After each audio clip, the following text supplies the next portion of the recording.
líder do grupo de estudo e de pesquisa População em Situação de Rua e Direitos Humanos, da Escola Superior da Defensoria Pública do Estado da Bahia, também conhecido como GE Pop Rua, que foi assim que ele foi iniciado como um grupo de estudos, com encontros públicos e abertos voltados para a sociedade civil, estudantes e profissionais, em formatos de seminários, cumprindo assim a Defensoria Pública com a sua função institucional de educação e conscientização em direitos humanos, através deste grupo e dessas atividades.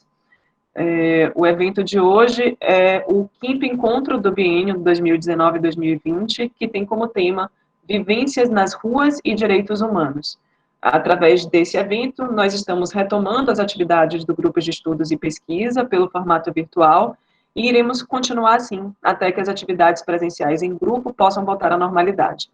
Damos as boas-vindas às participantes e aos participantes do nosso 3º encontro com o webinário de hoje, tendo como tema branquitude e o trabalho com populações vulneráveis. Lembrando que a lista de presença é em formato de formulário do Google, que deverá ser preenchido, e o seu link já foi colocado aqui no site, aqui no chat. Foi colocado novamente aqui o link por Fabiana e pelo e-mail do grupo de pesquisas. Os certificados de presença, eles serão enviados para os e-mails dos participantes que clicarem nesse link e preencherem a lista de presença que está aí postada, tá? Recomendamos que todos e todas as pessoas mantenham o seu microfone desligado e, de preferência, com a câmera também fechada. As perguntas deverão ser feitas preferencialmente por escrito no chat, tá? Se houver a necessidade de algum esclarecimento em relação à pergunta, a gente pede que a pessoa ligue a câmera e o microfone para que possa detalhar o seu questionamento no tempo máximo de 2 minutos. Se o tempo permitir, e todas as pessoas que fizeram perguntas poderão abrir a câmera e o microfone e fazer a pergunta verbalmente, se assim quiserem, também pelo tempo máximo de 2 minutos. O encontro, ele está sendo gravado e a sua previsão de duração é de 2 horas. Após as apresentações, nós faremos as perguntas do chat e eu farei o controle do tempo. Eu gostaria de informar que, infelizmente, por razões técnicas, o professor Laurêncio Cardoso não poderá estar conosco nesta manhã. Teremos, então, a apresentação da professora Joyce Souza, que terá o tempo de fala de 30 minutos. Mas antes de abrir a fala para a professora Joyce, e já agradecendo por ter aceitado o convite em nome da Defensoria Pública, Joyce, a gente agradece a você ter aceitado participar deste evento, desse grupo de estudos. Joyce também, desculpa, foi convidada para que pudesse participar de um evento de formação promovido pelo Grupo de Trabalho de Igualdade Racial e também aceitou esse convite, então eu queria agradecer muito o convite, por você ter aceitado o convite para estar aqui com a gente. E antes da fala da Joyce, a gente vai passar a palavra para a líder do Grupo de Estudos e Pesquisa, que é a Sandra Carvalho, para que ela possa fazer um breve histórico do trabalho que vem sendo realizado pelo GE Pop Rua. Sandra, com você. Olá, bom dia, né? Bom dia a todos e todas e todes. Bom, como a doutora Eva bem disse, né, eu sou Sandra Carvalho, uma das líderes do Grupo de Estudo e Pesquisa, Situação de Rua, Cidadania e Direitos Humanos, da Defensoria Pública. Também agradecer, né, a professora Joyce Lopes pelo aceite, esperamos que em breve também a gente possa ouvir, né, o professor Lourenço, em vista da dificuldade que ele teve, mas já se comprometeu, né, a estar brevemente conosco. Bem, o grupo de estudo, ele existe desde 2015, a proposta inicial é que, através do grupo de estudo e pesquisa, o Núcleo Pop Rua da Defensoria Pública estabelecesse articulação permanente com os serviços públicos, municipais, estaduais, de saúde, de assistência social, trabalho, né, dentre outros que intersetorialmente são necessários para a realização do trabalho com as pessoas em situação de rua. E isso vem sendo feito, né, ao longo desses anos. A proposta do grupo de estudo e pesquisa é essa, né. Então, em 2018, o grupo de estudo ele se transforma em grupo de pesquisa, vinculado à Escola Superior de Defensores Públicos da Bahia. Ele é um grupo que está fundamentado na resolução do FAGE 003 de 2017, né, em parceria com a Escola Superior de Defensores Públicos. tem como líderes, né, a defensora pública Fabiana Almeida Miranda e eu, né, como a doutora Eva falou. O Núcleo Pop Rua, só para esclarecer, ele está no guarda-chuva de direitos humanos que a doutora Eva, né, é a coordenadora, né, como ela colocou.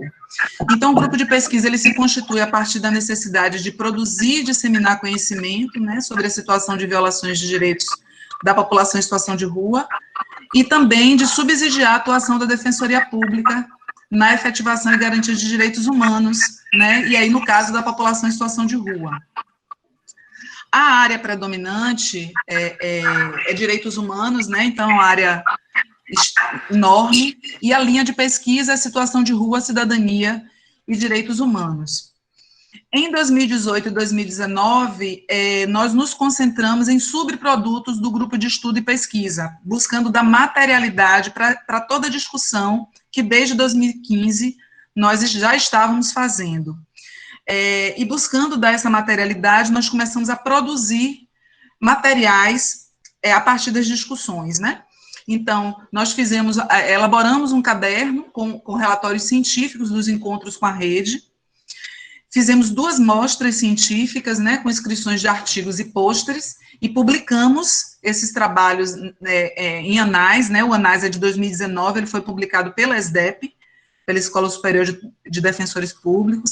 Implantamos um observatório de políticas públicas para a população em situação de rua, vinculado ao Núcleo Pop Rua, né, esse observatório, ele ainda está na sua fase inicial, e foi um pouco que interrompido por conta da pandemia, mas nós temos a pretensão de dar continuidade, porque entendemos a importância, e fizemos 2 projetos de intervenção, um projeto chamado Multiplicadores de Direitos Humanos para a população em situação de rua, voltado para profissionais que atuam com a população em situação de rua, e um outro projeto chamado Advocacy Pop Rua.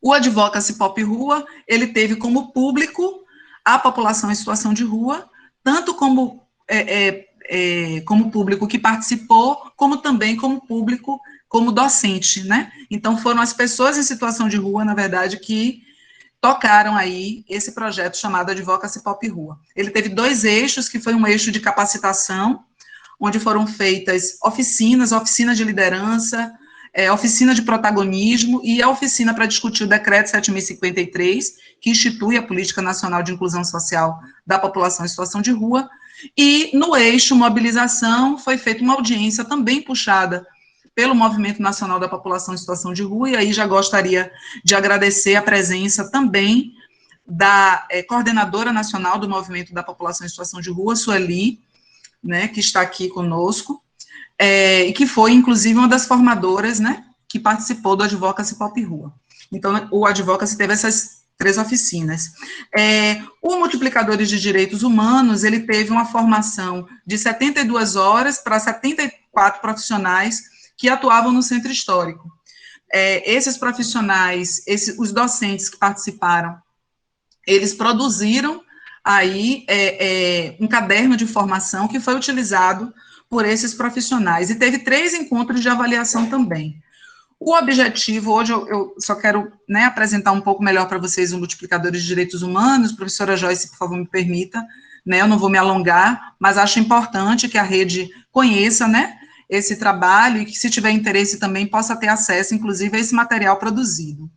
Então, o objetivo do Multiplicadores de Direitos Humanos foi proporcionar esse processo formativo de capacitação para esses 74 profissionais, que eram profissionais da área de saúde, trabalho, segurança pública, assistência social, né, buscando dar essa formação em direitos humanos e melhorar, assim, otimizar, assim, o acolhimento às pessoas em situação de rua, né, a partir desse espaço de diálogo e troca que essa formação possibilitou, né? Então, teve como metodologia, uma metodologia muito ativa, metodologia leitura de textos, discussões de caso, dramatizações, síntese de situações, problemas, né?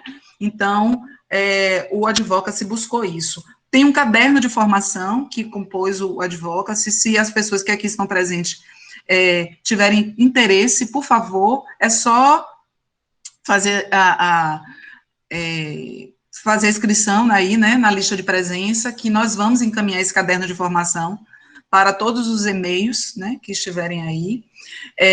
E esse caderno de formação facilitou para cada participante do curso desenvolver exatamente a sua missão de multiplicador, né, porque a intenção é que o caderno ficasse exatamente nos serviços. Nós tivemos também 3 encontros de avaliação depois, né, dessa formação, onde a gente tentou trabalhar as dificuldades e avanços que esses multiplicadores e multiplicadoras estavam tendo nos seus ambientes de trabalho, né, para estar levando essa discussão sobre o acesso da população em situação de rua a esses serviços.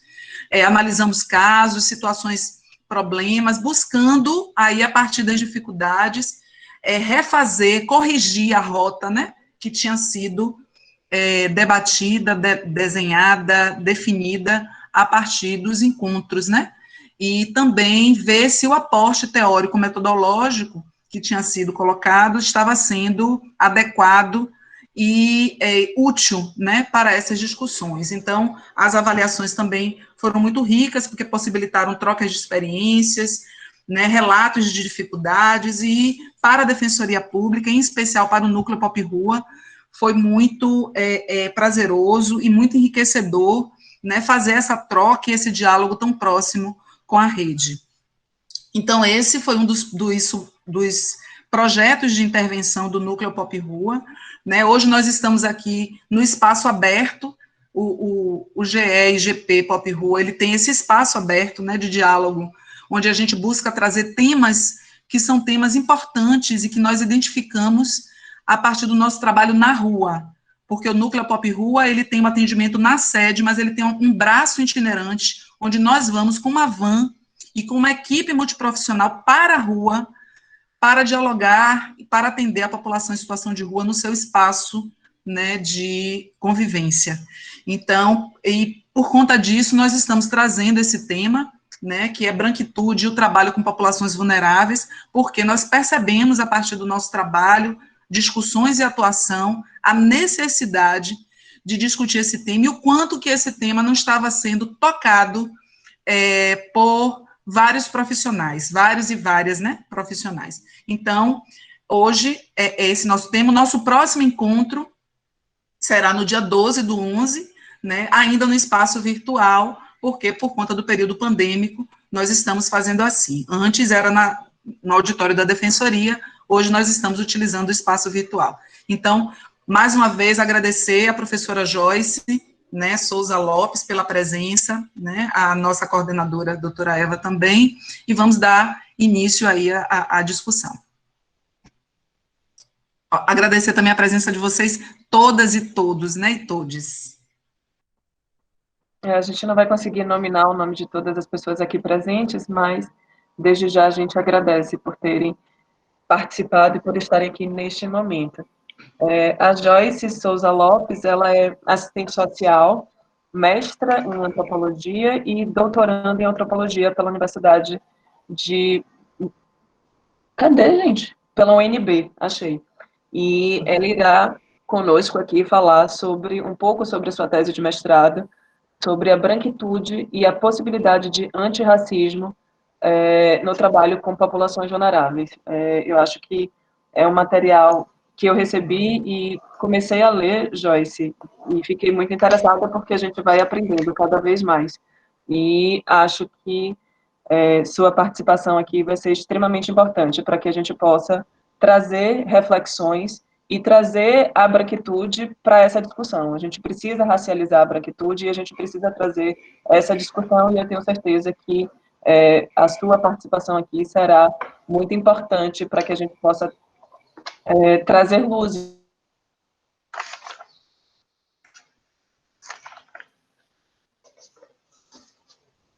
Com a palavra, Joyce. Bom dia, gente. Vocês me ouvem bem? Eu não... Ouve sim, tá ótimo. Estão me vendo também, porque eu não estou me enxergando aqui no quadro de vídeos. Mas tá tudo ok, né? Dando para ver também, Joyce. Pronto. Então, primeiro, como diz o ritual, né, agradecer o convite para participar desse espaço, agradecer à Defensoria Pública, e em especial o Núcleo Multidisciplinar de Atendimento à População em Situação de Rua, o Núcleo Pop Rua. Não só agradecer, mas também parabenizar por essa construção desse espaço, e parabenizar bem naquele sentido que a gente aprende com manhã, né, de que a gente não está fazendo mais do que nossa obrigação. Então, é muito importante que a gente cumpra com essas agendas de discussão que estão cada vez mais emergentes mesmo, né, na nossa sociedade. Essa nossa condição atual, né, de redes sociais, de circulação, de circularidade de temáticas e de discussões, tem colocado cada vez mais evidente essa questão da gente discutir a branquitude. Embora esteja mais evidente nas redes sociais, é algo que o movimento negro tem feito no Brasil há séculos, né, digamos assim, há muito tempo. Então, a minha ideia é a gente conversar um pouco sobre a minha dissertação de mestrado, como a Eva colocou, sobre a identidade racial branca e a possibilidade de construção da identidade racial branca antirracista. Foi uma pesquisa realizada aqui em Salvador, a partir de entrevistas com sujeitos brancos e com sujeitos negros, né, com sujeitos que se declaram e se afirmam brancos, e sujeitos que se declaram e afirmam negros em Salvador, Bahia, e que estão entre as agendas de luta, né, do movimento negro. Então, entre os espaços de ação do movimento negro em Salvador, Bahia. Então, a partir dessas entrevistas, eu consegui construir um material discursivo e trarei alguns elementos aqui para a gente ir conversando hoje. A gente ainda vai se adaptando a essa forma de conversação, né? Que a gente não vê as pessoas, não consegue perguntar o que é, em que construção de concepção de branquitude cada um tá, para a gente saber de onde partir, como continuar. Então, é um desafio sempre, né, esses espaços de multimídia, digamos assim, essas discussões à distância.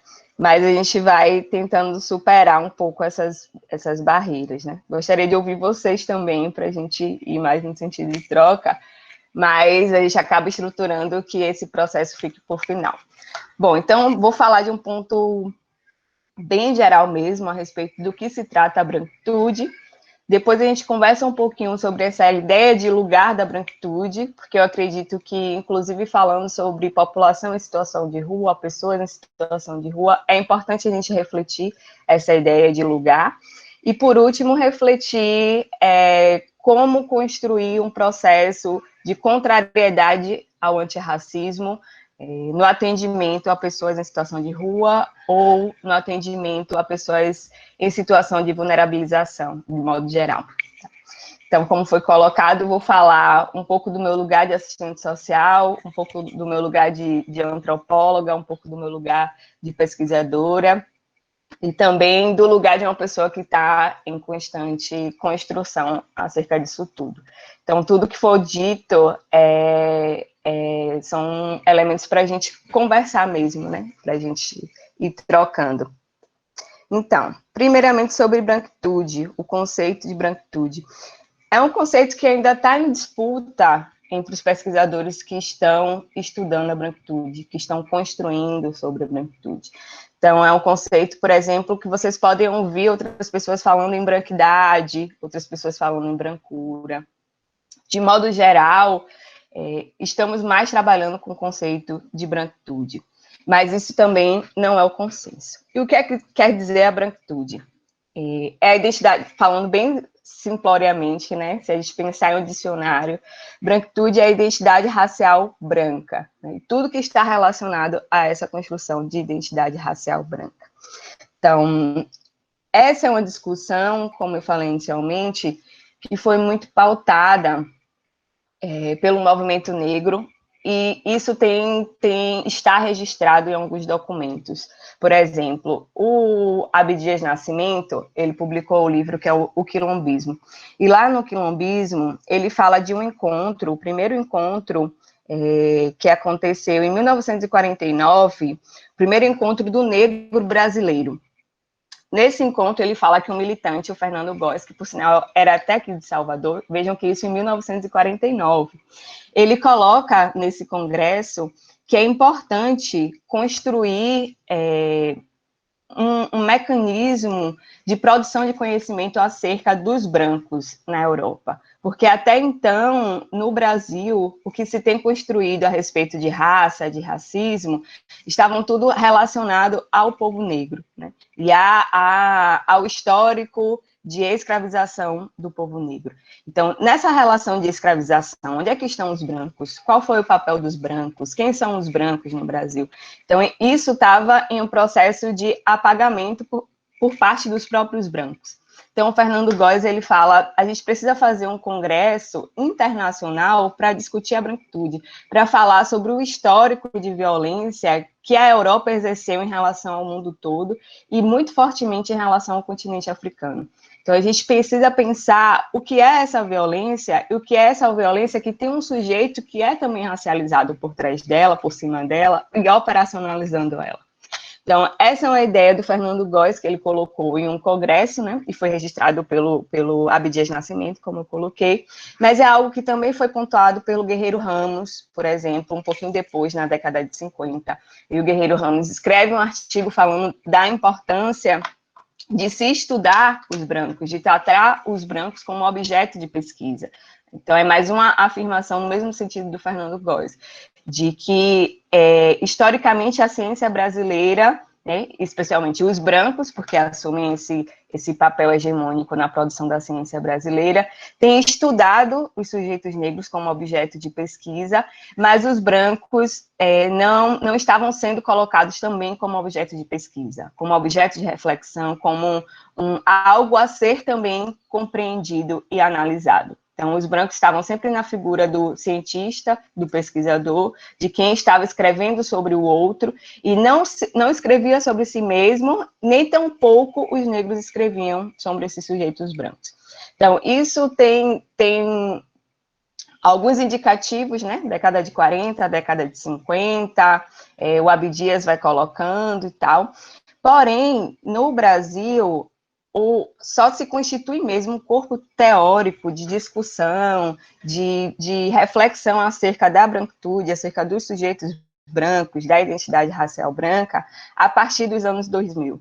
E uma das principais referências é de uma psicóloga, que é a Cida Bento, que ela fala sobre o pacto narcísico, é o principal conceito da Cida Bento.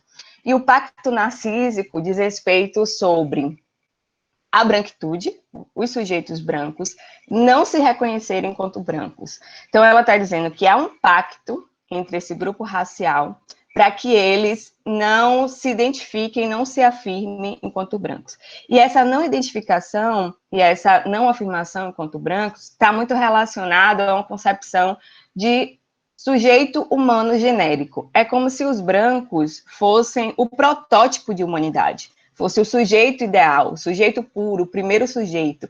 E como ser um sujeito puro, protótipo, não se permite ser racializado.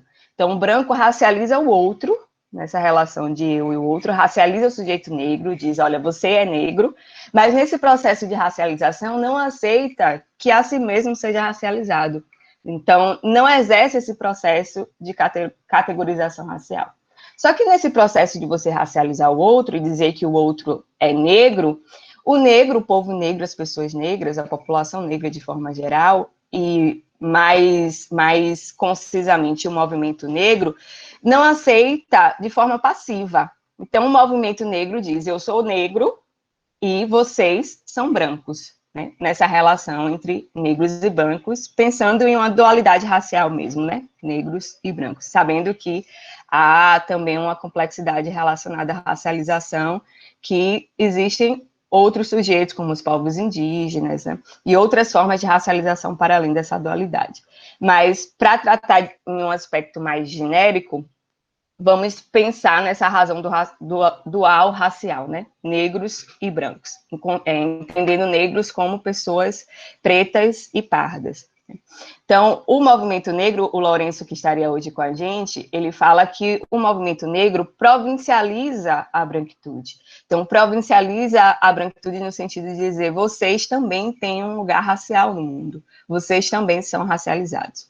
Então, a branquitude é esse lugar racializado, da identidade racial branca, da herança europeia, do lugar de poder no mundo, de constituição de poder, e no mundo, no Brasil, em Salvador, existe essa branquitude.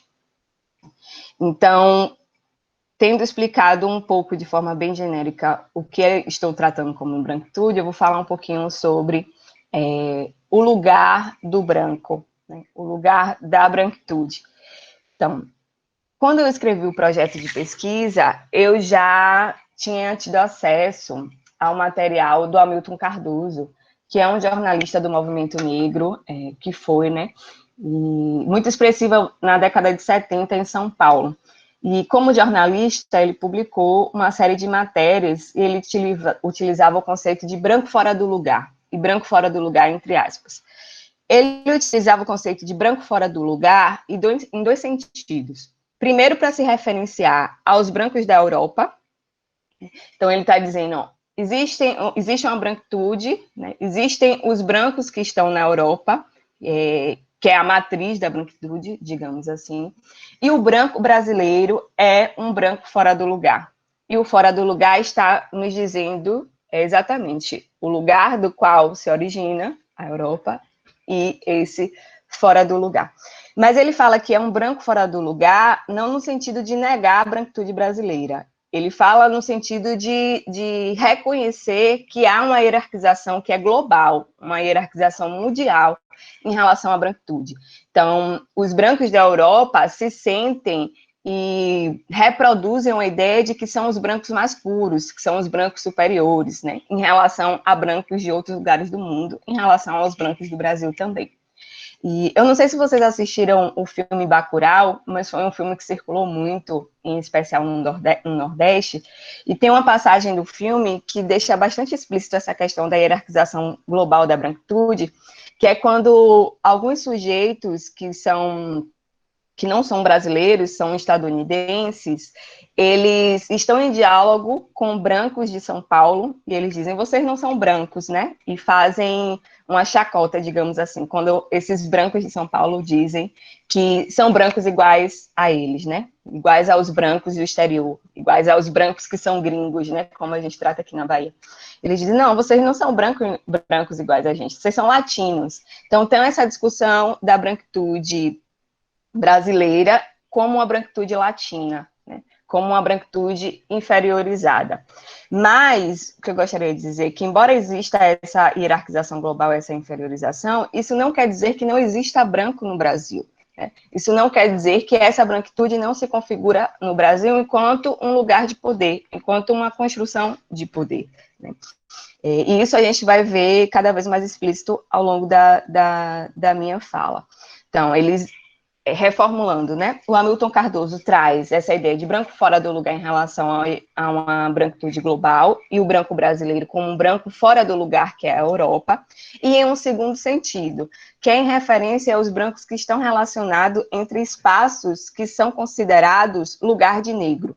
Então, ele fala dos brancos que participaram de movimentos de aquilombamento, os brancos que participaram do processo pós-escravização no Brasil, ou os brancos que participam de espaços de agenciamento do movimento negro. A gente pode citar vários exemplos, né? Os brancos no candomblé, os brancos na capoeira, de modo geral, os brancos que estão em lugar de negro. Então, essa ideia, novamente, reafirma que na nossa sociedade há uma estrutura que diz respeito ao que é o lugar de branco e ao que é lugar de negro. E na minha dissertação, eu tomo, em especial, esse conceito do Hamilton Cardoso para refletir justamente a possibilidade de construção de uma identidade antirracista entre esses sujeitos brancos ditos fora do lugar, ou seja, que estão fora do seu lugar de branquitude e estão em um lugar de negritude, né? E primeiro eu gostaria de falar que essa ideia de lugar não é um lugar tão somente estático, como endereço, como localização, um lugar que é delimitado, né, por estruturas físicas.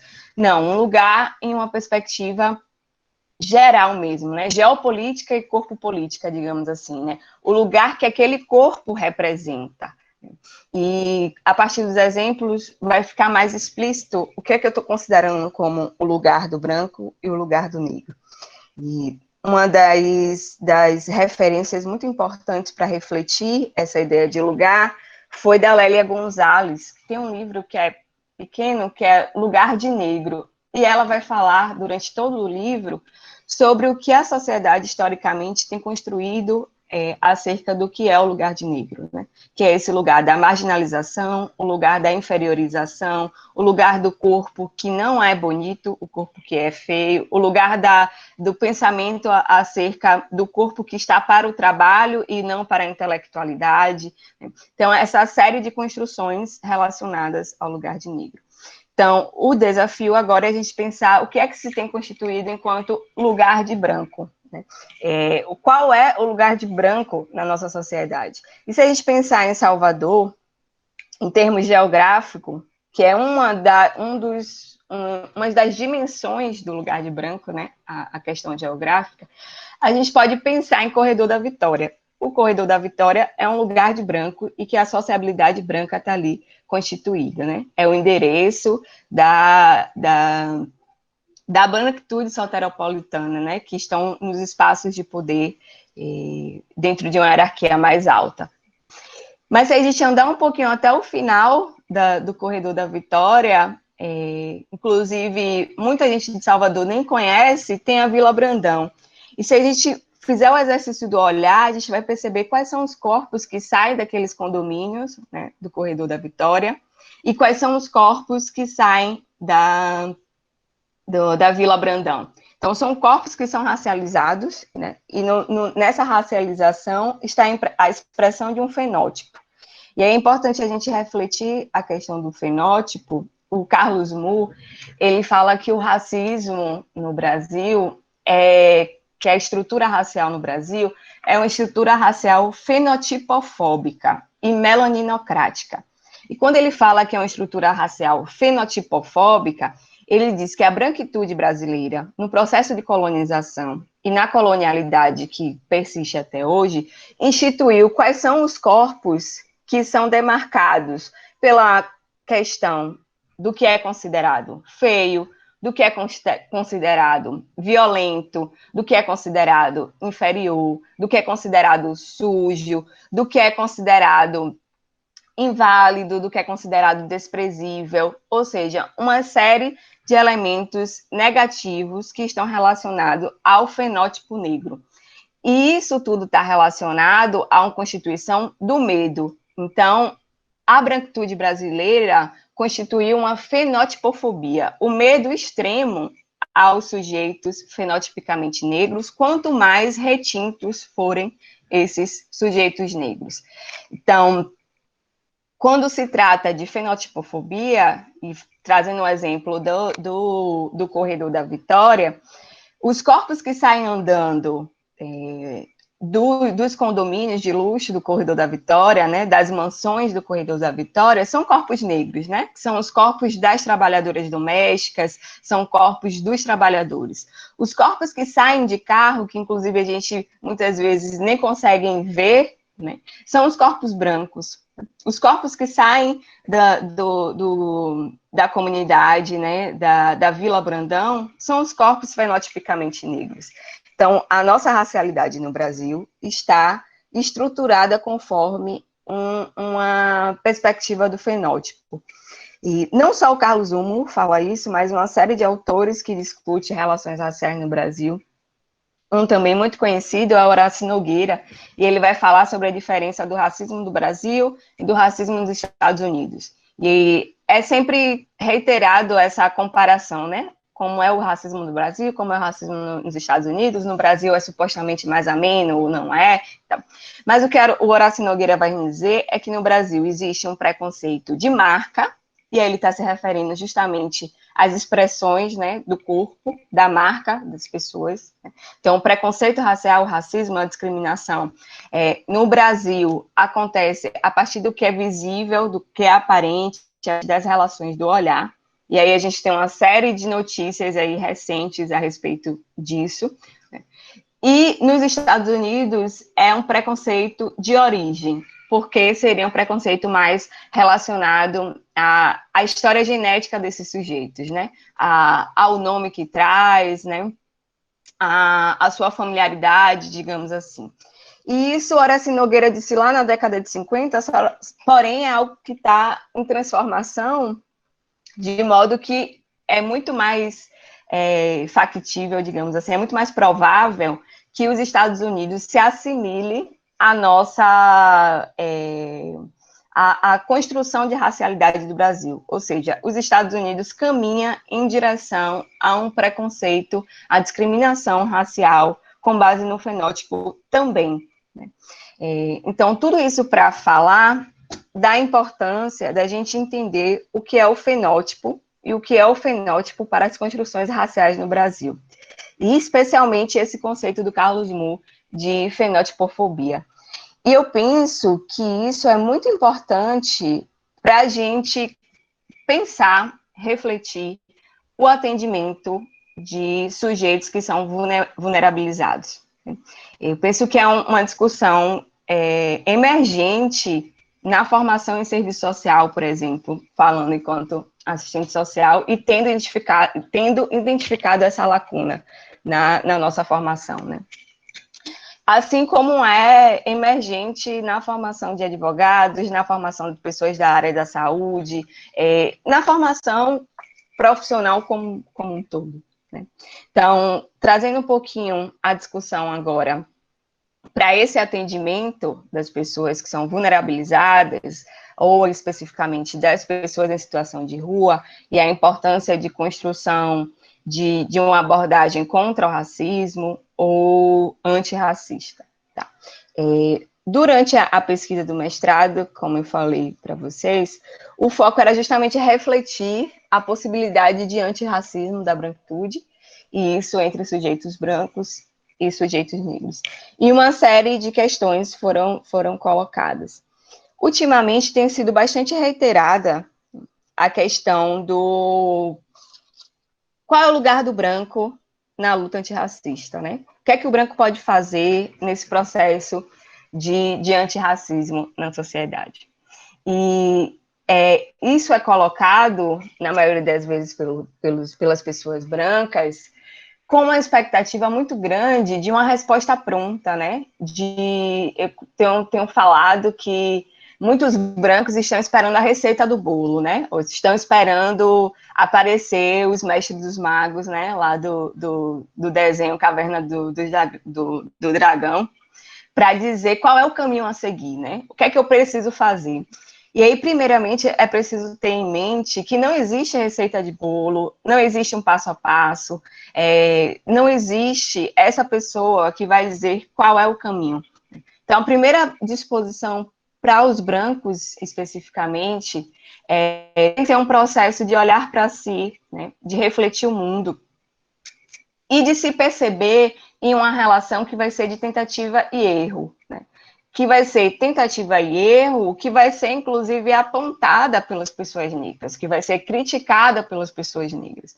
Então, é se colocar nesse lugar mesmo de vulnerabilidade, que eu acredito que é o lugar que as pessoas brancas não querem estar, né? De vulnerabilidade psicológica mesmo, né?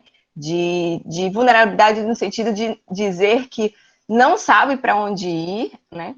E de vulnerabilidade no sentido de não ter ideia de por onde começar, digamos assim. Mas é urgente que se comece, e que se comece mesmo com medo, e mesmo sabendo que vai ser tolhido ou não por pessoas negras, né? Então, no que se refere ao atendimento de pessoas vulnerabilizadas, a gente precisa, inicialmente, digamos assim, colocar o óculos da racialização, né? E eu digo isso, primeiro, no sentido de romper com o que eu falei sobre o pacto narcísico, né, da branquitude, que a Cida Bento coloca, que é essa ideia de que os sujeitos brancos não são racializáveis, né? Ou seja, que não existe raça branca, ou que todas essas ideias que são reproduzidas da seguinte forma, né? Somos todos humanos, aqui ninguém é branco, ou ainda aquelas resistências no sentido, eu tinha um avô negro, eu sou casada com uma pessoa negra. Então, há uma série de subterfúgios, né, digamos assim, de formas discursivas em que os brancos utilizam para negar a sua branquitude, para negar a sua identidade racial, que é demarcada por suas características físicas, pelo fenótipo, né, como eu vinha colocando. Então, o primeiro passo é se reconhecer nesse processo, colocar o óculos da racialização, se perceber um sujeito racializado e racializado nesse lugar de branquitude, ou seja, racializado como uma pessoa branca e que, portanto, exerce privilégios nessa nossa sociedade. Então, os privilégios psíquicos, o privilégio psicológico, o privilégio material mesmo, né? O privilégio do acesso, o privilégio, eu tenho dito que o privilégio da branquitude é um privilégio ontológico mesmo, assim, de existência, é o direito de viver. A branquitude tem o direito de viver, as pessoas brancas têm o direito de viver e de viver com dignidade. E esse privilégio é o que tem sido negado às pessoas negras, né? E aí a gente consegue refletir isso quando vai pautar genocídio, quando vai pautar extermínio da população negra, que é uma dimensão do genocídio. Então, branquitude é isso, né? É o direito de você viver e de viver dignamente, né? De viver com qualidade de vida, de ser associado a padrões que são sempre positivos, né? O sujeito branco é o sujeito bonito, é o sujeito inteligente, é o sujeito que tem possibilidade de ascensão social quando já não é um sujeito ascendido, né? Digamos assim. Então, refletir esse lugar. Né? E aí, quando a gente vai falar sobre atendimento de pessoas em situação de vulnerabilidade, pessoas vulnerabilizadas, podemos pensar em 3 sujeitos relacionando a essa identidade racial branca. Primeiro, a identidade da equipe profissional, digamos assim, quem são os sujeitos que estão atendendo essa população, né? Qual, isso se tratando de raça, né? Qual a racialização desses sujeitos, os sujeitos que estão sendo atendidos, né? E a sociedade como um todo que se relaciona esporadicamente nessa lógica de trabalho profissional. Né?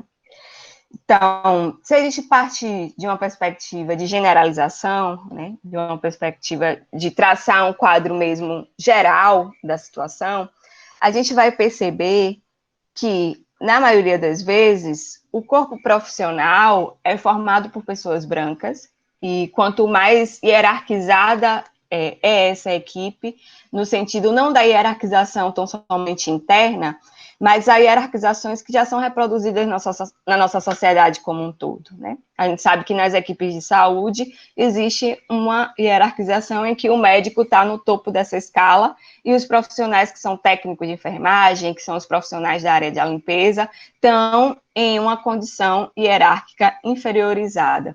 Então, como é que isso é reproduzido através do fenótipo da racialização dos sujeitos? Né? Qual o fenótipo do médico?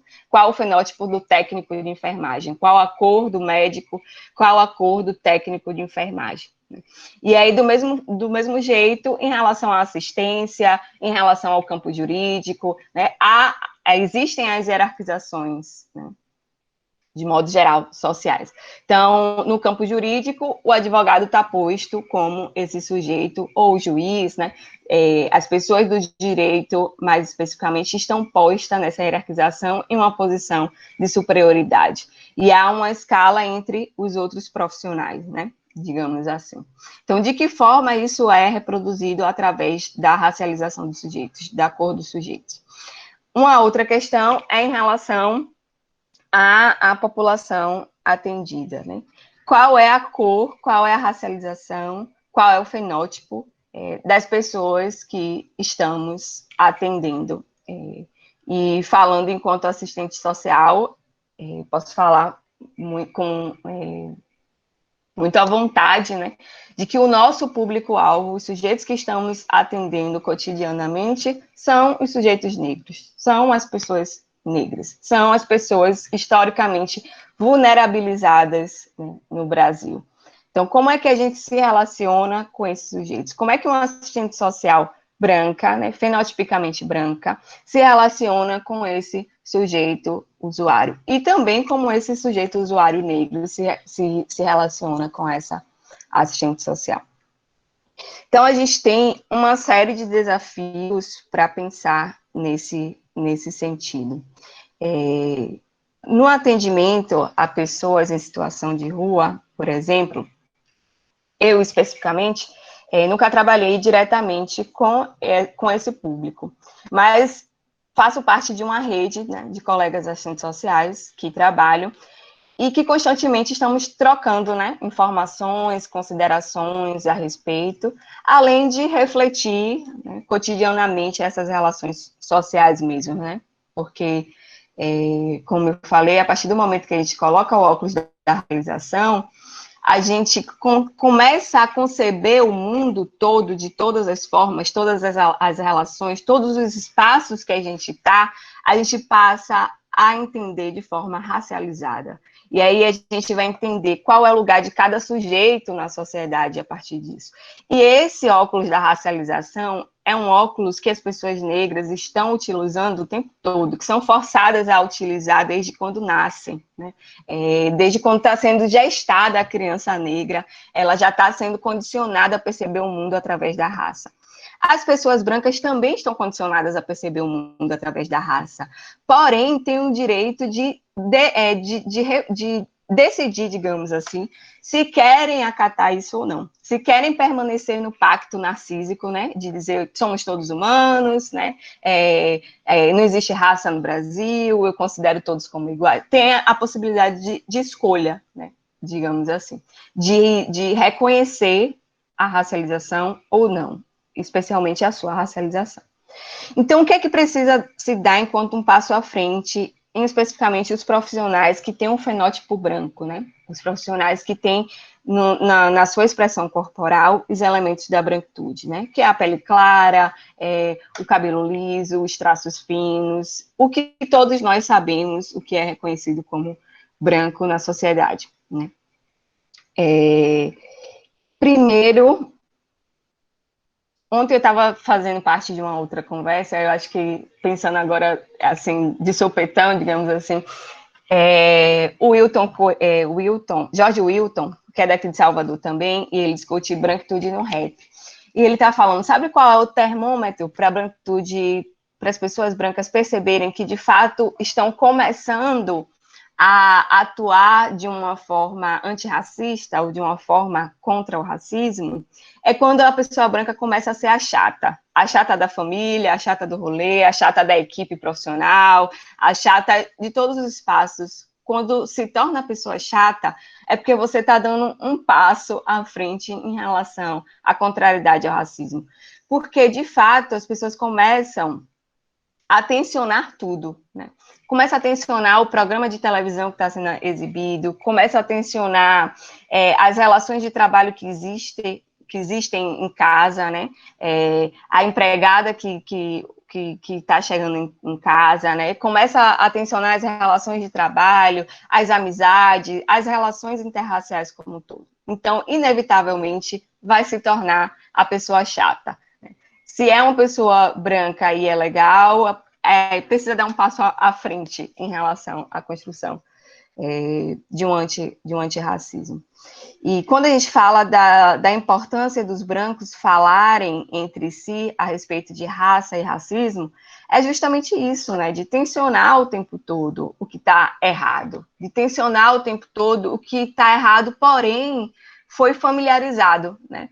As relações estão tão familiarizadas, estão tão normalizadas, que é preciso pensar um pouco mais, né, e tensionar um pouco mais, para que as outras pessoas saiam desse lugar de conforto, né, para que saiam dessa naturalização das coisas, né? E eu acho que é sempre importante a gente falar de exemplos, porque aí a gente consegue refletir. Alguém falou, eu sou a chata negra, né? A chatice negra, digamos assim, né? O que é considerado o mimimi, né? Porque quem são as pessoas que estão sendo postas nesse lugar de mimimi, né? De vitimização? Quais são os sujeitos? Tratando novamente de fenótipo, de marca. São as pessoas negras, porque são impulsionadas, né? Como eu falei, desde quando nascem, a estarem racializando as coisas. Porque é um sujeito racializado desde quando nasce, né?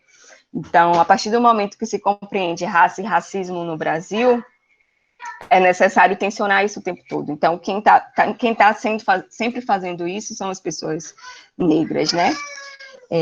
Então, partindo para os exemplos, como eu estava colocando, se vocês colocarem aí, tem gente que está com celular, tem uma criança chamando a mamãe. Se vocês fizerem uma pesquisa rápida e colocarem no Google, no celular ou no computador que vocês estiverem, né? Morador de rua, que é como comumente chamam, né? As pessoas em situação de rua. Morador de rua branco ou morador de rua bonito. Ou ainda pior, né? Como a sociedade reproduz no senso comum. Mendigo, modelo. Façam esse exercício. Vai aparecer um homem branco, né? Como diz a Lia Weiner, que tem estudado a hierarquização dentro da própria branquitude. Um homem branco branquíssimo, né? Tem os fenótipos, os marcadores da branquitude mais claros possíveis, né? Mais demarcados possíveis, ou seja, o cabelo liso, os olhos claros, a pele branca, os traços finos. Então, essa pessoa em situação de rua que se torna um modelo é considerado o padrão de beleza da nossa sociedade como um todo, né? De um ponto de vista genérico. É considerado o que é limpo, o que é inteligente, o que é o padrão a se alcançar, né? Em termos de valorização mesmo dos sujeitos. Bom, a comoção que se constrói em relação a esse sujeito é uma comoção seletiva. E esse é um exemplo muito específico, mas eu quero que a gente pense no exemplo lembrando de todas as pessoas em situação de rua brancas, tá? Que são fenotipicamente brancas. Então, essas pessoas estão em uma condição de marginalização, isso é inegável, né? São pessoas que estão em uma condição de inferiorização de classe, né? São pessoas empobrecidas. Mas, mesmo empobrecidas, a reflexão que a gente precisa fazer é quais são os privilégios por seu fenótipo branco? Quais são os privilégios por sua brancura? Tá? E aí, a gente pensar nesse homem branco, que é considerado bonito, entrando no ônibus, contando uma história de vida, e a reação das outras pessoas que estão no ônibus. É acionada uma comoção seletiva em relação a esse sujeito. Porque um sujeito branco que conta uma história de sofrimento, ele sensibiliza mais do que um sujeito negro contando uma história de sofrimento. Primeiro, justamente pensando no conceito de lugar que a gente iniciou falando. Aquele não é o lugar do branco. O lugar do sofrimento, a situação de rua, o empobrecimento extremo, não é o lugar do branco historicamente construído. Esse é o lugar construído para as pessoas negras. Então, as pessoas, inclusive as pessoas negras também, criam uma comoção no sentido de impulsionar que aquela pessoa saia daquele lugar, porque aquele não é o lugar dela. Já as pessoas negras que estão nesse lugar, está naturalizado, né? Já é uma comoção que não é tão sentida, porque é mais um negro que está entrando naquele ônibus, mais um dia que está vendendo bala, né? Mais uma vez, são as mesmas pessoas que a gente vê o tempo todo quando passa no centro de Salvador, né? São os mesmos perfis, então está naturalizado, então não há uma comoção. Então, a Lia Weiner, que ela discute também branquitude, ela é psicóloga, né? E como eu falei, ela estuda a hierarquização dentro da própria branquitude, entre os próprios sujeitos brancos. Então, ela fala que existe o branco branquíssimo, né, o branco e o branco encardido, né, que não deixa de ser branco, mas é considerado um branco menos branco, digamos assim. E ela faz uma entrevista com uma pessoa em situação de rua em São Paulo. E quando ela fala, ele diz, eu sou branco, eu sei que eu sou branco, e ela pergunta, o que é que você se considera, o que é que você acha a respeito dos seus privilégios? O que é que você vivencia de privilégio nessa sociedade? E ele fala, eu sei que eu sou privilegiado pela cor da minha pele, porque eu posso entrar no shopping e cagar. Ele fala exatamente assim, eu vou no shopping, eu entro no shopping, e o segurança do shopping não me segue, eu faço todas as minhas necessidades no shopping. E outras pessoas que estão em situação de rua como eu, nunca entraram no shopping, porque sabem da reativa dos seguranças do shopping, não só dos seguranças do shopping, como das pessoas que estão circulando no shopping. Então, esse é um privilégio da branquitude. O privilégio de você acessar espaços por conta da sua cor de pele, por conta do seu fenótipo, por conta dos seus traços. Então, a pessoa que é branca e está nessa condição de vulnerabilização, ela tem o aval da sociedade, digamos assim, e o impulso da sociedade para que saia dessa condição. Então, a pessoa que é usuária de drogas, ela recebe uma comoção se ela for, uma comoção muito maior se ela for uma pessoa branca. Porque aquilo ali não é para você, isso não é para você, né? É esse o discurso que é reproduzido na sociedade, né? Ou ainda, nossa, ela é tão bonita, né? Por que está nessa situação, né? E há uma série de reproduções nesse sentido, inclusive reproduções de equipes profissionais, que a gente, muitas vezes, como eu falei, naturaliza tanto que mesmo as pessoas mais críticas não fizeram ainda uma reflexão. Por que a criança que é branca, mesmo que seja uma branca encardida nessa hierarquização que a Lia Weiner traz, que a sociedade compreende como uma branca encardida, ela é a criança que é mais afagada, né? Por que ela é a criança que recebe mais atenção da equipe profissional, digamos assim? Por que é a criança que recebe mais comoção das pessoas que circulam nesses espaços e enxergam essas pessoas? Então, são os padrões de branquitude que estão determinando essas ações. E aí existem vários outros processos de relações interraciais no âmbito do trabalho profissional, né? Como é que esses sujeitos se identificam com a equipe profissional? Como é ser um sujeito negro que é atendido por uma profissional branca, né? Então, existe uma relação em que as pessoas negras criam uma identificação maior com os profissionais negros, né? Por se enxergarem, por se identificarem, por se verem. Porém, há um processo de psicológico mesmo, né? Das relações sociais como um todo, em que, na maioria das vezes, os profissionais negros precisam demarcar, precisam expressar, digamos assim, que de fato são profissionais, que de fato são qualificados para serem respeitados, né? Então, ultrapassar a barreira da interpessoalidade. Enquanto que um profissional branco já chega em campo sendo conhecido, reconhecido e conhecido como profissional, e como um profissional qualificado, né, digamos assim. Então, há uma série de questões que, inclusive, precisam ser pensadas mais minuciosamente em relação ao trabalho profissional com populações em vulnerabilidade, né? Populações vulnerabilizadas. Então, eu acho que eu trouxe mais uma chuva de ideias para a gente começar a refletir e gostaria de abrir para a gente se ouvir um pouco mais, né? Para a gente trocar e, de fato, fazendo uma conversação.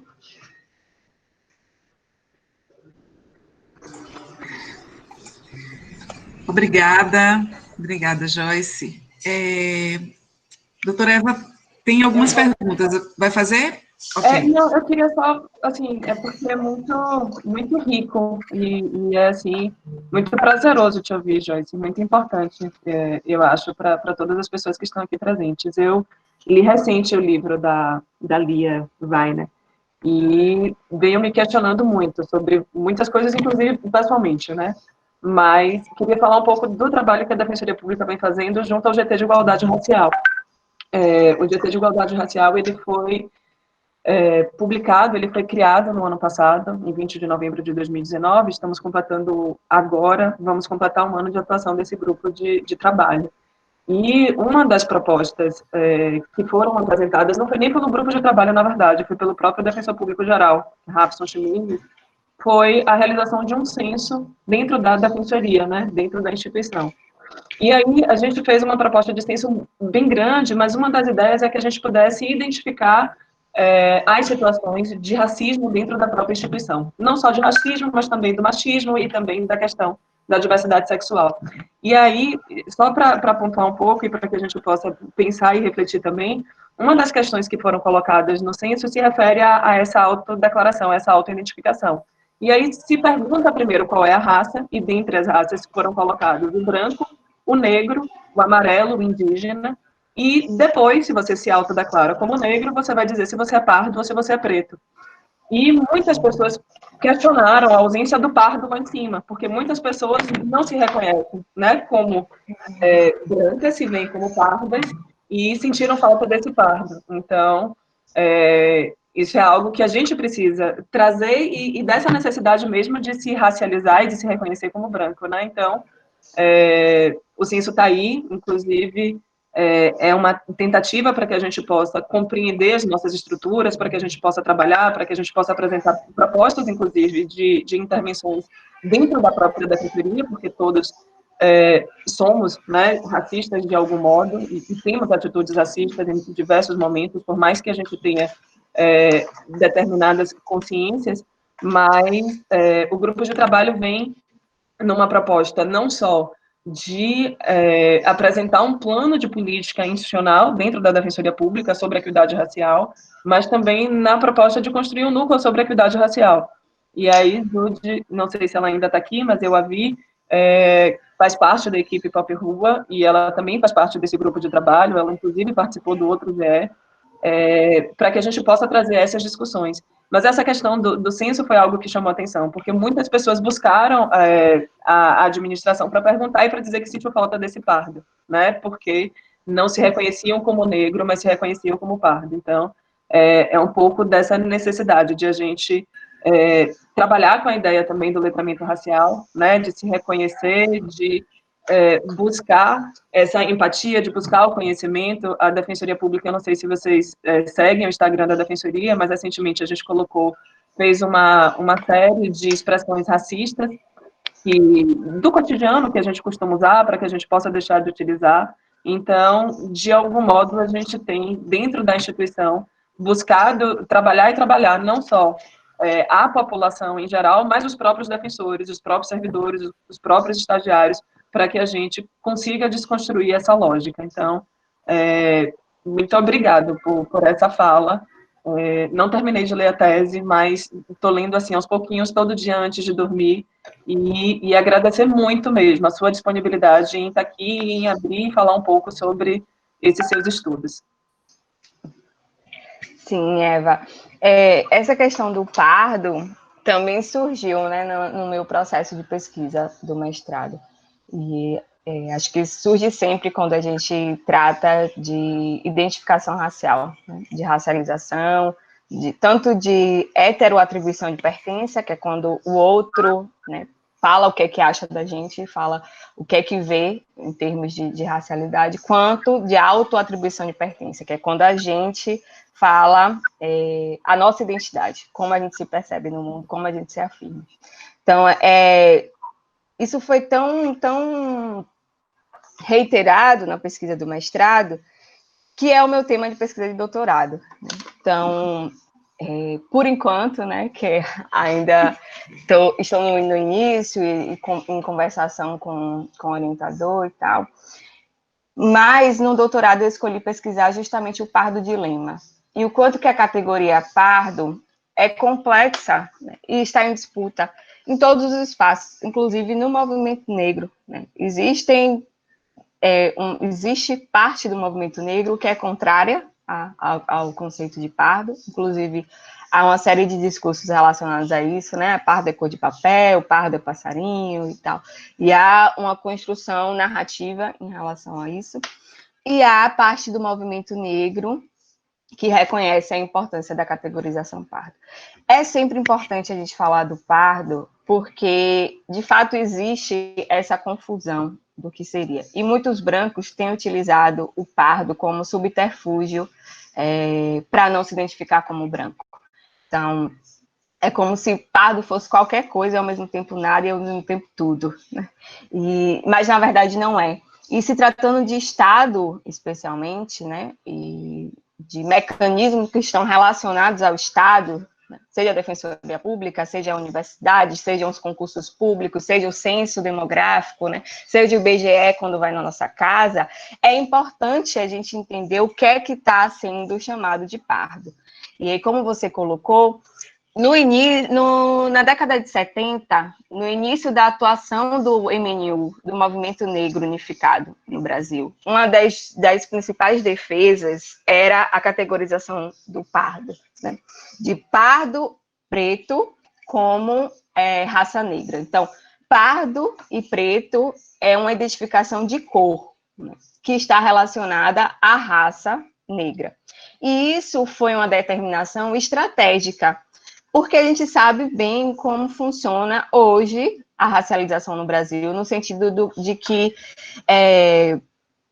hoje, inclusive, isso já foi até mais diluído, mas se a gente refletir década de 70, 80, 90, o quanto que era difícil as pessoas se reconhecerem enquanto negras. Imagine a gente pensar na nossa avó, na nossa mãe, ou em pessoas, né, mais velhas, quem tem esses parentes negros, né, digamos assim, se reconhecendo como uma pessoa preta. Preta e preto é um sinônimo negativo, né, que está em desconstrução em relação à negatividade. Então, o censo o tempo todo, historicamente, digamos assim, tinha uma dificuldade em relação a quantificar as pessoas negras, justamente pela dificuldade de autorreconhecimento das pessoas negras. Então, avançamos muito em relação a isso. Eu acredito que as cotas raciais foi elementar nesse sentido, né? De afirmação positiva das pessoas negras sentirem orgulho de se reconhecerem negras, de se colocarem como pretas, de se colocarem como pardas. Então, isso foi um processo mesmo de construção. Então, na década de 70, não existia isso. Então, o movimento negro estava em uma perspectiva mesmo estratégica, dizer, bom, a gente precisa condensar pardos e pretos em uma mesma categoria, porque, de fato, é uma maioria, em termos populacionais no Brasil, e para a gente exigir que o Estado dê uma resposta em relação à condição de vida desses sujeitos, a gente precisa quantificar. Então, a gente precisa dizer, olha, 51% da população brasileira está vivendo em condições de marginalização. E para que desse esse 51%, precisaria somar pessoas pardas e negras e pretas. Até porque as pessoas pardas estavam nas mesmas condições de vida das pessoas pretas. Então, estavam de fato, no mesmo grupo racial, no mesmo núcleo racial, nos mesmos espaços, né, nos mesmos lugares, né? Então, o sujeito pardo está no lugar de negro, né, falando de raça. Embora, assim como há hierarquizações dentro da branquitude, né, dentro da identidade racial branca, dentro dos sujeitos brancos, também existem hierarquizações dentro da categoria racial negra. Então, voltando novamente ao Carlos Moore e da fenotipofobia, quanto mais retinto, quanto mais traços afrodiaspóricos, digamos assim, quanto mais próximo da africanidade em termos fenotípicos, mais racismo essa pessoa provavelmente irá sofrer, né? E quanto menos, né, mais a branquitude estará disposta a negociar, digamos assim, né? A branquitude não negocia o poder, mas faz concessões para essas pessoas brancas, né? Ou, desculpa, para essas pessoas negras, mais clarificadas, digamos assim, a partir das relações de miscigenação que foram construídas no Brasil. Então, é isso. Dizer que é uma complexidade histórica, né, a categoria pardo, e ao mesmo tempo que há tensionamentos no movimento negro em relação ao desuso e no reconhecimento da pretitude das pessoas, há um movimento em que as pessoas brancas estão utilizando essa categoria como um subterfúgio para o não reconhecimento de sua brancura, né? Por um desconforto mesmo em se reconhecer uma pessoa branca. Então, como tu falou, né, o letramento racial é realmente muito importante para a gente entender quando o Estado está falando de pardo, o que significa isso, né? Por que você dizer que você é pardo, você está dizendo que é uma pessoa negra? Né? Por que os brancos precisam entender isso? E aí a gente está lidando com uma série de fraudes nas cotas como um todo, sejam nas universidades, cotas raciais, né? Nas universidades, nos concursos públicos, e eu acredito que parte do problema está relacionado a isso. Não todo, né? Existem, de fato, as pessoas que estão na má fé mesmo, não é intenção de fraude, mas existem também as pessoas que não conhecem esse processo, né? De construção da categoria pardo, de que você, não é porque você não sabe quem você é que você pode dizer que você é pardo, ou não é porque você está desconfortável em dizer que você é branco que você pode dizer que você é pardo. É isso. Obrigada. Sandra, você vai fazer a mediação das perguntas, né? Mas antes eu queria só, a propósito, inclusive, do que a professora Josi falou em relação às cotas, lembrar que o último concurso que a Defensoria Pública fez foi um concurso que teve a previsão de cotas, seguindo o que diz o Estatuto da Igualdade Racial e Combate à Intolerância Religiosa, né, aqui da Bahia, na porcentagem de 30%, e dessa importância. Foi a partir daí que surgiu o grupo de estudos de igualdade racial, que evoluiu para um grupo de trabalho, e hoje nós temos esse enegrecimento da instituição, né, para além dos cargos mais hierarquicamente mais baixos, como a professora falou, mas de termos defensores negros e defensores também na administração, defensores negros, pretos na administração. Então, essa é uma preocupação que a Defensoria Pública vem tendo e vem construindo e se desconstruindo, porque a gente sabe que esse vai ser um processo constante e é um processo de evolução mesmo. Mas é isso, já ansiosa para ler a tese do doutorado, professora Joyce. Sandra, você. Então, tem alguns comentários, né, aqui no chat, que eu acho que são interessantes a gente falar.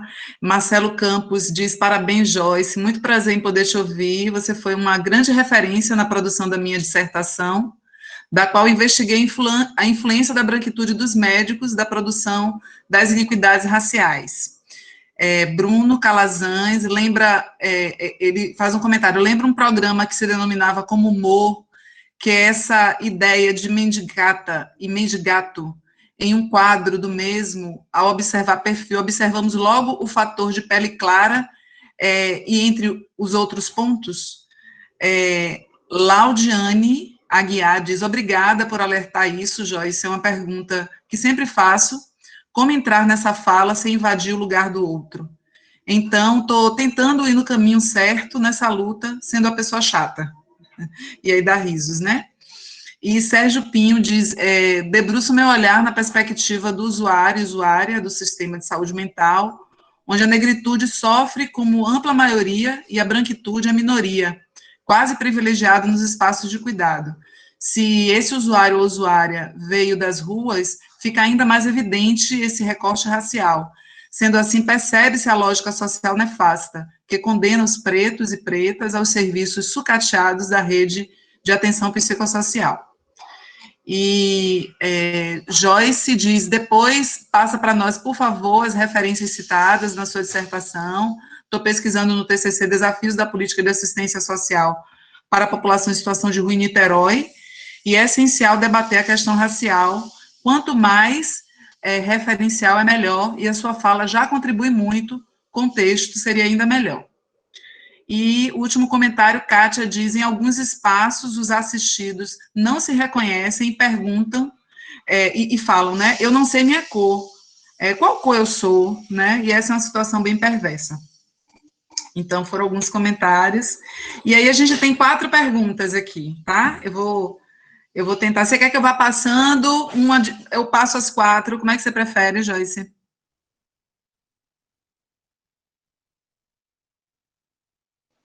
Eu prefiro uma de cada vez. Uma de cada vez.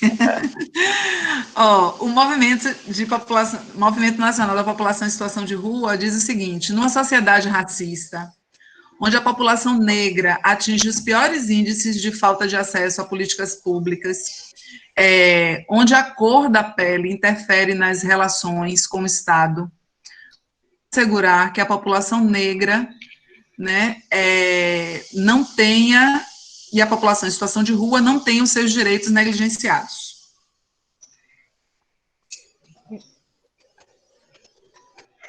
No caso, a pergunta é como a população em situação de rua não tem os seus direitos negligenciados. Isso. Faz um comentário e depois pergunta. Sim. É porque cortou um pouquinho, aí eu esqueci. Mas, olha, essa é uma pergunta complexa, né? Porque o X da questão é que a gente vive em uma situação, em uma sociedade que tem um racismo como estrutural. Está muito comum essa discussão agora, né, sobre o racismo estrutural. E para além do racismo estrutural, eu costumo trabalhar com a ideia de colonialidade. A gente passou por um processo de colonização, né? A Europa veio aqui, colocou suas forças, tirou o que tinha que tirar, 2 de julho, descolonização, pronto. Passamos por um processo de colonização e um processo de luta, muita resistência. Estou sendo muito simplória, viu? E houve a descolonização do Brasil. Porém, existe uma colonialidade, porque a ideia de poder, a ideia de supremacia, de superioridade e hierarquização, no sentido de que a Europa, o que vem da Europa e o que é da Europa, é algo melhor, bom em todos os sentidos, permanece. Então, o poder continua entre essas pessoas que são consideradas melhores. O poder continua entre a branquitude, né? O poder continua entre as famílias brancas. E aí, se a gente for pensar com quem reside hoje no Brasil, o poder da mídia, por exemplo, as grandes emissoras de televisão, são as mesmas famílias do período de capitanias hereditárias, são as mesmas famílias, são os herdeiros, né, das famílias que dividiram o Brasil, né, conforme eles bem entenderam. Então, é uma raiz de um problema muito complexo, né? Então, para a gente conseguir dar conta de um atendimento que realmente seja não racista, a gente precisa acabar com o racismo. A gente precisa destruir essa concepção de sociedade que a gente vive, né? A gente precisa construir uma outra forma de sociedade, em que o parâmetro, em que a base não seja o racismo, o machismo, a homofobia, o patriarcado, o capitalismo, né? Então, isso é uma perspectiva revolucionária que a gente precisa fazer para realmente não haver racismo, e para que, inclusive, não sejam essas pessoas únicas a demandar determinados serviços, né? Então, se a gente não tiver racismo, a gente não vai ter nem esse quadro de pessoas, né? Digamos assim. Não vão ser essas pessoas que vão demandar esses serviços, ou talvez esses serviços nem existam, né? Mas essa é uma perspectiva muito utópica, né? Mas pensando em uma realidade de transformação, né, minuciosa, o que a gente precisa fazer para cada vez mais a gente alcance minimamente um atendimento digno, né, para que a gente realmente reconheça a humanidade das pessoas, né, a sua história de vida, no sentido pessoal e no sentido coletivo, é justamente esse processo de formação, de letramento racial, de reconhecimento da resistência negra, né, de alianças com essas pessoas que estão historicamente se organizando, né, para a construção de possibilidades para o próprio povo negro. Né. É a gente compreender nas diversas áreas de atendimento o que é que está sendo discutido, o que é que está sendo demandado. Né. Nas universidades públicas, a gente está falando sempre de cotas raciais, né? Por mais que já estejamos com décadas, né, de cotas e com um processo muito positivo de transformação da própria universidade, não é uma luta que está ganha e que acabou, né? Por sinal, ano que vem a gente vai precisar retomar essa discussão, porque acaba o período da lei de cotas, né? E aí a gente vai precisar defender que esse período seja estendido. Então, essa é uma frente, né? Em relação à população em situação de rua, o que é que a gente precisa refletir em relação ao direito das pessoas, no termo da assistência, em termos de saúde, em termos de política de habitação, né? O que é que na educação a gente tem a reflexão acerca da Lei 10.639, né, introdução dos estudos de matriz africana, da cultura de matriz africana. E tudo isso são conquistas, né, que estão dadas, mas que, porém, a qualquer momento pode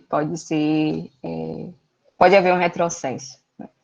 Então, acho que o que a gente precisa fazer de imediato é fazer coro para essas lutas, né? Participar inclusive, a gente está em um momento muito delicado, né? Porque, enfim, a conjuntura política drástica e o sentimento geral é de muita frustração, então a gente precisa ainda superar a frustração para conseguir impulsionar outras agendas, né? Ok.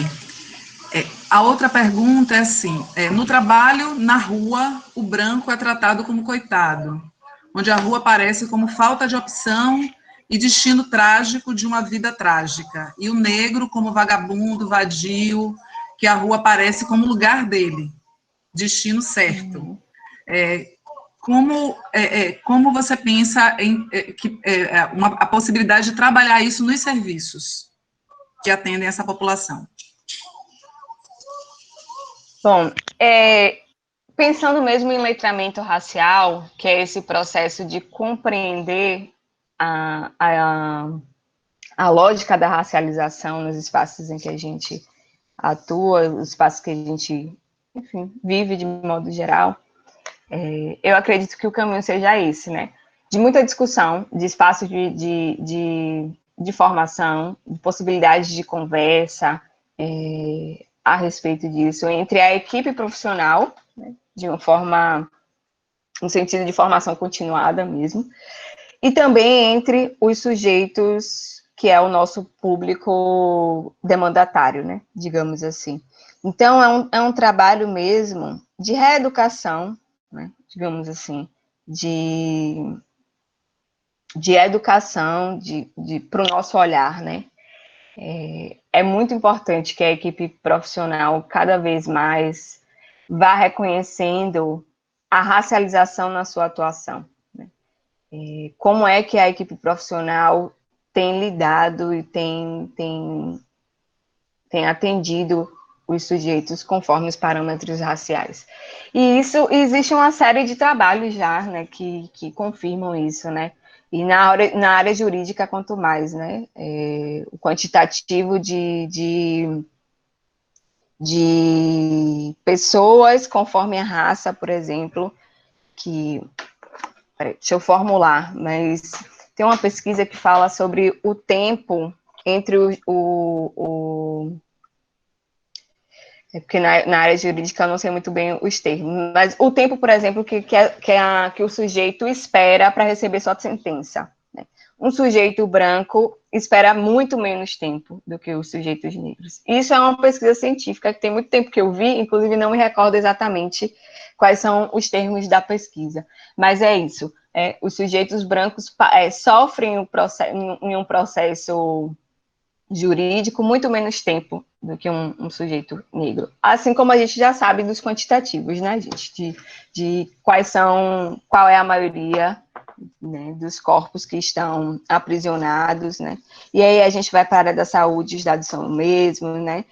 A situação da saúde da população negra, os atendimentos, o racismo obstétrico, né? Na habitação a gente vai encontrar os mesmos dados. Então, material já tem, pessoas para falar também existem muitas, né? São questões que o movimento negro tem falado historicamente. Então, vamos trazer essas discussões para a gente refletir, né? E, além desses espaços de formação, como eu falei, a questão do óculos mesmo, né? De tensionar na própria equipe, e é importante que as pessoas brancas ocupem esse lugar, porque as pessoas negras já estão praticamente fadigadas, né? De estar o tempo todo nesse lugar do tensionamento, né? Do embate mesmo, né? Da militância, digamos assim. Então, as pessoas brancas precisam ocupar esse lugar, de se refletirem e de tensionar a reflexão de outras pessoas brancas, né? E a posição de outras pessoas brancas. Ok. Uma outra pergunta é de Tânia Nogueira, do Papo de Mulher, do coletivo Papo de Mulher. Ela diz que, no caso do Brasil, principalmente na Bahia, os brancos que se querem antirracistas devem pensar que podem ser negros e não morenos, ou pardos, ou mulatos? Ela pede que você comente sobre isso. Não, os brancos devem pensar que são brancos mesmo, né? Porque se a brancura, né? Nos estudos da branquitude, a gente tem trazido os traços fenótipos como brancura. Então, se a brancura do sujeito expressa a identidade racial dele, que é branca, ele deve se identificar como branco. E ele pode ter avó negra, ou pai negro, ou mãe negra, né? Mas se ele tem os traços no corpo marcado pela raça branca, é ético e é político que ele se identifique como branco. E ele se identificar como branca não quer dizer que ele não reconheça seu processo histórico, né, no sentido de saber que também tem outras influências, né, digamos assim, de formação racial. Mas, especificamente, quando se trata de políticas públicas ou de espaços políticos, é importante que ele afirme a sua identidade racial, que ele quebre mesmo com o pacto narcísico, né, de não se reconhecer. E é realmente, em alguns espaços, muito desconfortável, porque é o lugar do opressor, né, é o lugar histórico da violência estrutural da sociedade. Então, primeiro você lidar com esse sofrimento, mas é você dimensionar esse sofrimento de se reconhecer privilegiado em relação ao sofrimento drástico da violência física, psíquica, social como um todo, né? Então, eu gosto muito das colocações de Tatiana Nascimento, que ela também tem pesquisado branquitude, e ela fala: leve sua culpa branca para a terapia. E é importante que as pessoas brancas realmente façam esse exercício, né? De levar seus sentimentos para a terapia, não colocar no colo de outras pessoas negras, né? Para que mais uma vez resolva esse dilema, né? Digamos assim. E isso cada vez mais vai exigir, inclusive, formação de psicólogos que dê conta dessa demanda, né? Ok, Maria Amélia, a última pergunta, né? Maria Amélia, ela faz uma pergunta, eu acho que você já comentou essa pergunta na segunda, Joyce, mas aí você avalia. Ela pergunta assim: o negro brasileiro, ele é considerado preguiçoso, que não quer trabalhar. E aí ela pede que você fale sobre isso. Bom, sim, né? É justamente a questão dos parâmetros que são construídos a partir da fenotipofobia. Então, tudo que é relacionado a questões negativas, né? Estética, beleza, nesse caso, não trabalho ou preguiça, tudo, exatamente tudo que está relacionado ao aspecto negativo é atribuído ao fenótipo negro, né? Então, é o corpo que não é intelectual, que não pensa, é o corpo que está dado para o trabalho.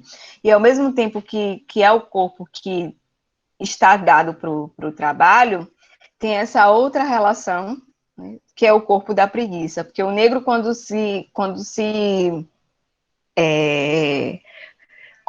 coloca em uma condição de contrariedade a esse corpo para o trabalho, ele é o quê? O preguiçoso. Então, se você não aceita essa condição de ser tão somente para o trabalho, então você é um negro que é preguiçoso, né? Então, enfim, de modo geral é isso, né? Tudo que é positivo está condicionado ao fenótipo branco, à identidade racial branca e ao poder branco, e tudo que é negativo está associado ao fenótipo negro e ao corpo negro. E o nosso trabalho de formiguinha, né, é desconstruir essas concepções sociais, né? Na gente, no outro, no nosso campo de trabalho, na nossa família, em todas as nossas relações, né? Obrigada, Joyce.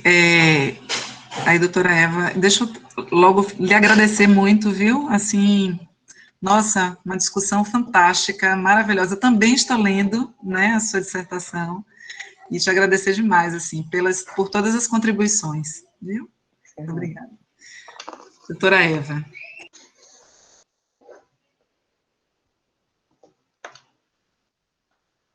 Está sem áudio. Desculpa, a gente está finalizando, é que eu tive que sair rapidinho para dar um colo para minha filha, e aí eu retornei agora, desculpa.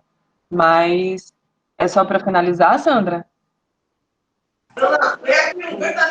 Isso, finalizar, eu acho que passar também, né, para a Joyce, se ela quiser fazer alguma consideração final, e aí a gente tem o coletivo.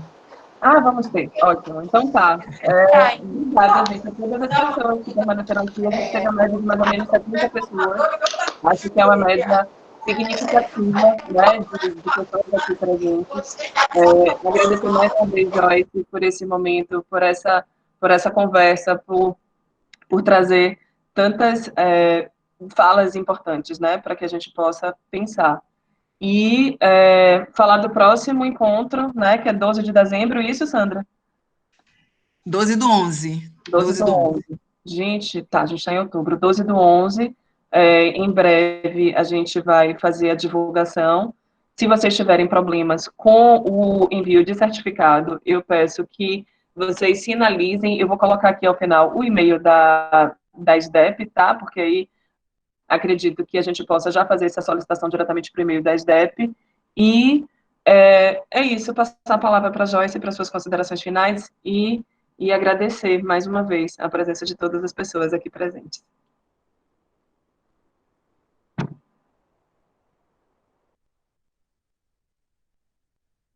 Tá sem áudio já, Joyce. Pessoal. É engraçado, né, essa situação.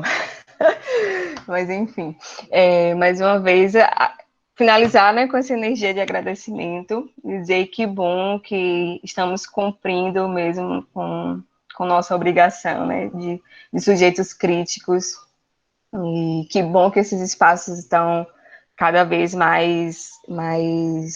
estão acontecendo cada vez mais, né. Então, acho que o caminho é esse mesmo, né? A gente ampliar a discussão, a gente trazer o debate para mais pessoas o quanto a gente conseguir, né? E agradecer o retorno do pessoal no chat. Eu posso encaminhar a dissertação para que o pessoal da equipe mande, né, já com o certificado, tá? E é isso, dizer que é sempre muito gratificante ter essa sensação de que a gente está alcançando mais pessoas, que a gente tem possibilidades de trocas, né? Que somos sujeitos em construção e desconstrução em relação a tudo isso. E mais uma manhã bastante rica, né, de reflexão, porque à medida que a gente vai falando também, trazendo a pesquisa, a gente vai refletindo outras coisas, né? Fazer esse exercício de pensar a situação da população em situação de rua me colocou em outro lugar que eu não estive durante a pesquisa do mestrado, né? E isso é muito, muito rico para a gente que está nesse lado, né, de trazer algo. Então, dizer que a nossa bagagem cada vez mais vai enchendo para a gente conseguir levar para outros lugares também, né? Então, é isso. Muito obrigada e sigamos, né? Obrigada. Alargando visão, né, de mundo.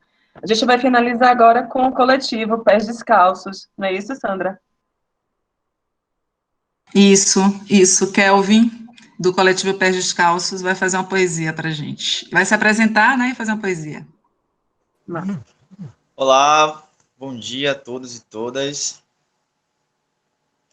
Meu nome é Kelvin, eu faço parte do coletivo Pés Descalços, que é um grupo que visa dar voz aos que estão socialmente invisibilizados.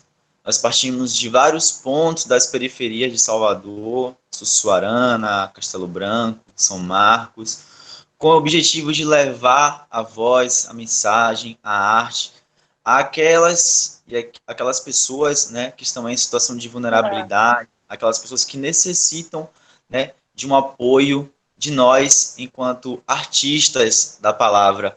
Eu fiquei imensamente grato por todos os discursos, né, que foram empreendidos aqui hoje, foram bastante gratificantes. Eu estava assistindo aqui, trabalhando ao mesmo tempo, porque nós que somos artistas também temos vida, precisamos pagar as contas, né, correr atrás.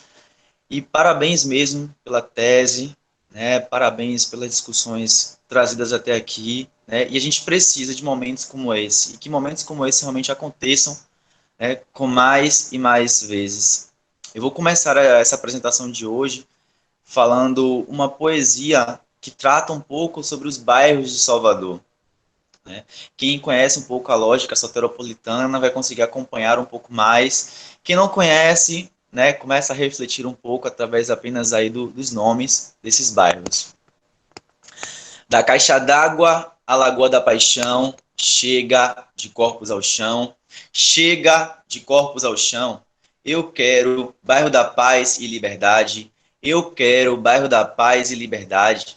Eu quero um Novo Horizonte, quero uma Boa Vista, uma vista alegre para esta cidade nova, nova esperança eu quero, e quero atravessar as 7 portas para me banhar nas águas claras da Praia Grande, enquanto na boca da mata escura, dançar cabula 6 vezes com Valéria, chupar um bom juar e trepar nas cajazeiras, para ouvir em gomadeira cantar bem alto, na fonte da bica de baixo, eu vim de Piripiri, eu vim de Piripiri.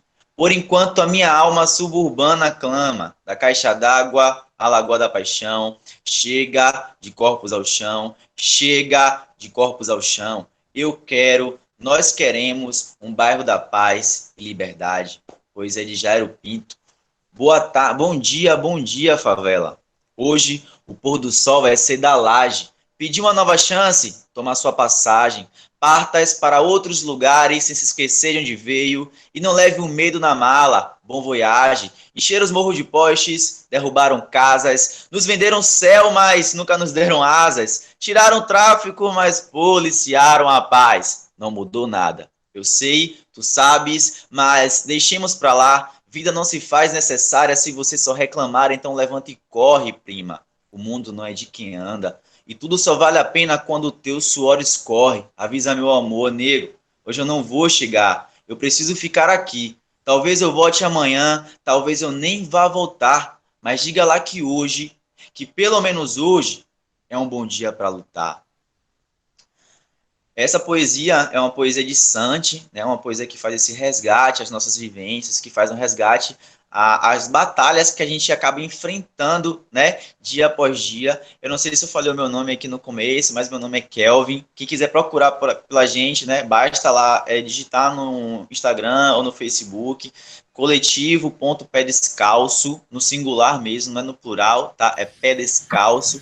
E aí a gente vai encontrando e se unindo, né, através das nossas redes. Eu vou recitar agora mais 2 poesias para a gente poder finalizar. Essas 2 últimas poesias são autorais, né, e ela fala também sobre minhas vivências, inclusive nos ônibus públicos de Salvador, quando eu destinei, né, uma parte da minha adolescência a levar as poesias aos ônibus soteropolitanos. Cada corte me dizem que sou forte, mas preto, eu não trabalho com sorte. Até que se prove, mais uma morte será ocultada, e quantas faces teve a sua cabeça degolada.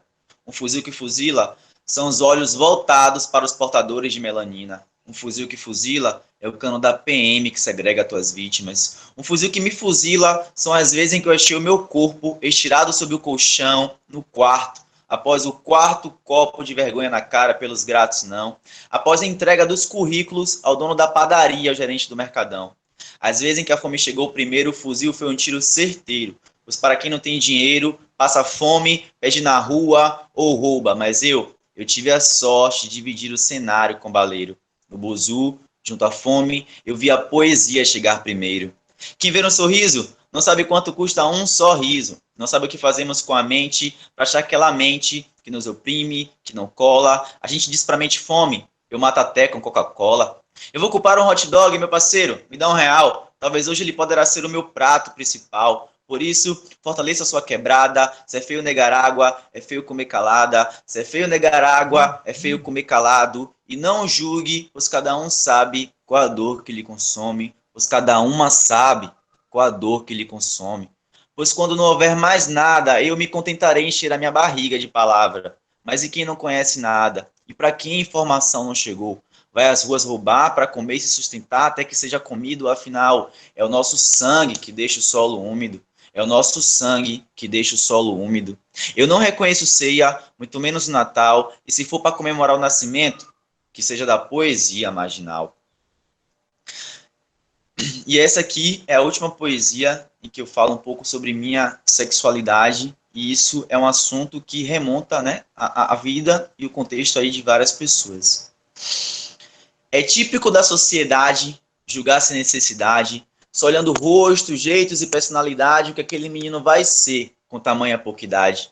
O meu jeitinho incomoda mais o pai, a mãe e os familiares do meu amiguinho, que reprime a nossa amizade para ele não ser como eu, dito por aí, um animal, um viadinho, do que os meus pais, que sempre me observava de longe sozinho. O preconceito foge às normalidades, pois o mesmo pejorativo bate à porta de todas as mulheres da sociedade. Afinal, eu sou julgado por me portar como mulher, afeminado, mocinha, florzinha, mas ninguém se lembra que quem põe a comida na mesa é manhinha.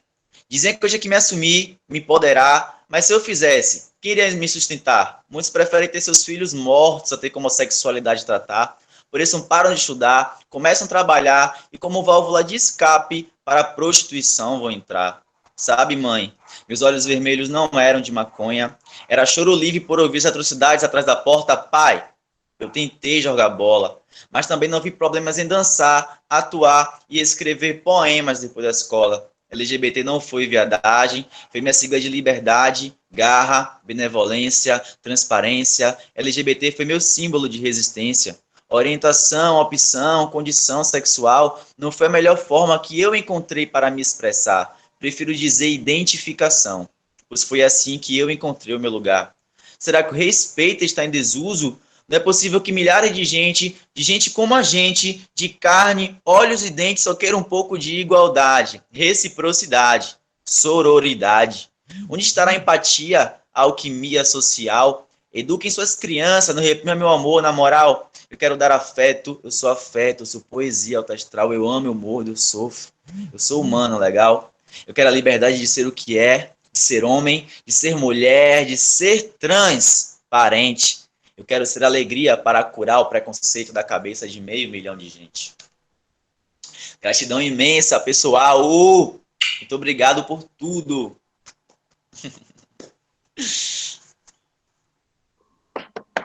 Massa, Kevin, muito bacana. Obrigada. Obrigada por estar aqui, por compartilhar com a gente um pouco da sua arte, viu? Por nada, obrigado a vocês. Beijo. Acho que é isso, gente. Vamos, então, finalizar, né? Obrigada a todo mundo, todas as pessoas. A gente espera todo mundo no próximo encontro. Obrigada, professora Joyce. Obrigada a todo mundo. Sandra, como sempre, protagonizando aqui esse grupo de estudos. Obrigada por você e por sua presença, sempre tão comprometida e responsável. Pessoas do movimento, eu vi Gonzaga, eu vi... cadê Sueli também? Um beijo a todas as pessoas, viu? Até mais. Tchau, gente.